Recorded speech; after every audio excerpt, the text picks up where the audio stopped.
Gerçekten faydasını görür. Hele hele şu grip mevsiminde korunmak istiyorsanız soğan kürü uygulayacaksınız. Soğan kürü.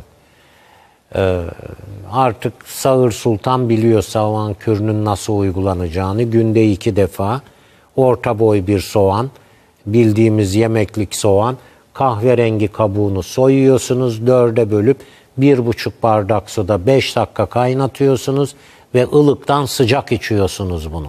Bu bir. Günde 2 defa. Evet.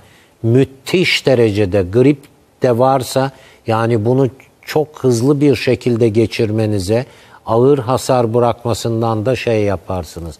Öksürüğünüz varsa, yani buna bağlı bir öksürük varsa da hatmi çiçeği unutmayın.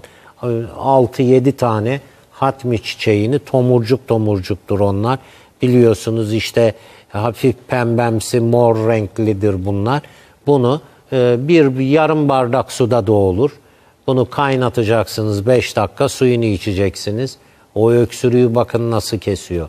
Diyelim ki soğan kullanamıyorsunuz. Kimler kullanamaz? Gastrit ve ülseri olanlar kullanamaz. O zaman ne yapacaksınız?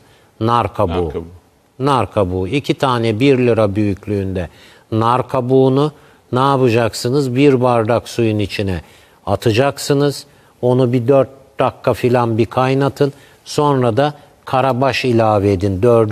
dakikasından sonra. Baştan da atabilirsiniz ikisini beraber de. Ama nar kabuğu biraz daha uzun kaynarsa iyi olur, 3-4 dakika. Sonra 5-6 başakta karabaş ve bu günde 2 defa bunu için. Evelallah. Bak nasıl gribe karşı faydasını göreceksiniz. Tabii ki doktorunuzun önerilerini ihmal etmeyeceksiniz. Yani bir ilaç falan bir şey verdiyse asla ihmal et.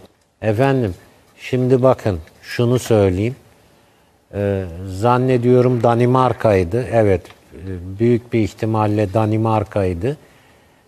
Bu griple ilgili olarak işte vatandaş olarak almak istiyorsan devlet diyor ki git eczaneye adını yazdır, parasını da yatır, biz ithal edeceğiz diyor.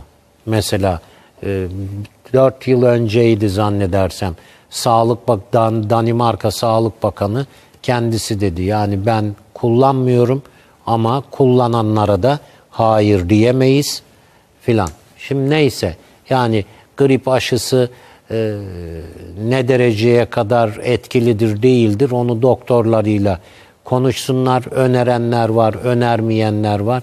Ben burada haddimi aşmak istemem.